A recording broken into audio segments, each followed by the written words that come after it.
বন্ধুরা, অনেকদিন পরে একটা পার্সেল আনবক্সিং এর ভিডিও করছি। অবশ্য মাঝে মাঝেই নানা রকম পার্সেল আসতে থাকে, যেতে থাকে। আসলে প্রত্যেক বাঙালিদের অবস্থাই তাই, শুধু আমার ক্ষেত্রেই নয়। আজ এই গাছটা, কাল ওই গাছটা, এরকম করেই কিন্তু আমাদের চলতে থাকে। টাকার কোনো হিসেব নেই। কি অর্ডার হোক আর না হোক, গাছ কিন্তু আমাদের অর্ডার হবেই। তো আজকেও একটি পার্সেল এলো সুদূর কলকাতা থেকে। এই গাছটি আসলে আমি কোনোদিন করিনি। নেবো নেবো করে আজ নিয়েই ফেললাম।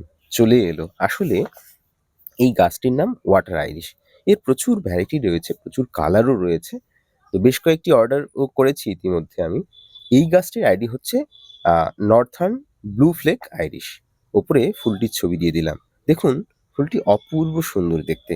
আসলে এইরকম একটি অসাধারণ ফুল চোখে পড়লে শুধু আমার ক্ষেত্রে কেন, যে কোনো বাগানির ক্ষেত্রেই লোভ সামলানো মুশকিল হয়ে ওঠে। তো আজকের ভিডিও এই পর্যন্তই। টাটা।